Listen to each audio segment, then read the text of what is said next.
আতা ফল এবং সরু ফলের মধ্যে একটা পার্থক্য আছে, আপনাদেরকে যদি একটু দেখাই। আতা ফল হয় হচ্ছে প্লেন একবারে, হ্যাঁ। এই যে গাছটা দেখতে পাচ্ছেন, এইটা মূলত হচ্ছে আমাদের আতা ফল গাছ, হ্যাঁ। এখান থেকে ফল পেরে তো মাঝে মাঝে আমরা দেখাই আপনাদেরকে, এত পরিমাণে মালটা এই গাছে ধরছে। আর একটু বড় হওয়ার সাথে সাথে গাছটা ভাঙবে, মানে ভেঙে পড়ে যাবে। বিসমিল্লাহির রহমানির রহিম। আপনাদেরকে আজকে একটা গোপন জিনিস দেখাবো। আমাদের খামারে এইখানে মূলত আমরা অনেক গাছগাছালি লাগাই, বিভিন্ন সময় আপনারা দেখেছেন এগুলা।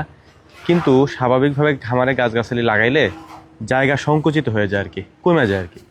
এই গাছটা দেখেন কত ছোট একটা গাছ, তারপরও এর মধ্যে কি পরিমাণে মালটা ধরছে, হ্যাঁ।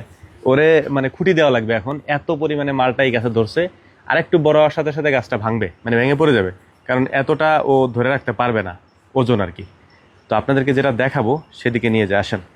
এখানে আমরা যখন এই ফলের গাছগুলো লাগাইছিলাম তখন অনেকগুলা গাছই লাগাইছিলাম, হ্যাঁ। আমাদের বেশ কিছু গাছ এমন জায়গায় পড়ছে, পরবর্তীতে আমরা ঘরে ওঠানোর কারণে, তো এই ঘরটা যখন আমরা তুলি, একটা গাছ এই ঘরের আড়ালে পড়ে যায়। আমরা পানিও দেই নাই, যত্নও করি নাই, কোনো ধরনের পরিচর্যাও করি নাই, তারপরেও ওই গাছটায় ফল আসছে। আপনাদেরকে একটু দেখাই।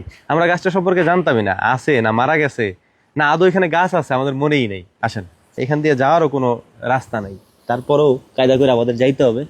এই যে এইখানে আমরা লাগাইছিলাম একটা তেজপাতা গাছ, হ্যাঁ। তেজপাতা গাছটা এখনো আছে, যেহেতু একেবারে মানে ঝুপড়ির ভিতরে, দুই সাইডেই হচ্ছে খামার, এই সাইডেও এই সাইডেও। তবে ইন্টারেস্টিং বিষয় যেটা আপনাদেরকে যেটা দেখাবো সেটা দেখে আসেন। এই দেখেন, মাশাআল্লাহ, এইটা হচ্ছে সরু ফল। অনেকে এটাকে আতা ফলও বলতে পারে, তবে আমাদের এখানে আতা ফল গাছ আছে। এটা আতা ফল না, আমরা সরু ফল এর একটা গাছ এখানে লাগাইছিলাম। দেখেন মাশাআল্লাহ, এখানে ফলগুলা ধরে আছে। আমরা জানি না যে এখানে একটা গাছ আছে বা গাছটা এখনো এক্সিস্ট করে এখানে, মাশাআল্লাহ। তারপরেও এখানে ফল ধরে আছে দেখেন। আপনাদেরকে আমি যদি একটু কাছ থেকে দেখাই, দেখেন এই যে এগুলা কিন্তু আতা ফল না, এটা কিন্তু সরু ফল। আতা ফল এবং সরু ফলের মধ্যে একটা পার্থক্য আছে, আপনাদেরকে যদি একটু দেখাই। আতা ফল হয় হচ্ছে প্লেন একবারে, হ্যাঁ। এই যে ডোরাকাটা দেখতেছেন একটু খাস খাস, এই খাস খাসটা আতা ফলে থাকে না। আতা ফলটা একবারে প্লেন থাকে। আর সরু ফল যেটা, সরু ফলে এরকম প্লেন থাকে না, এরকম খাসকাটা থাকে।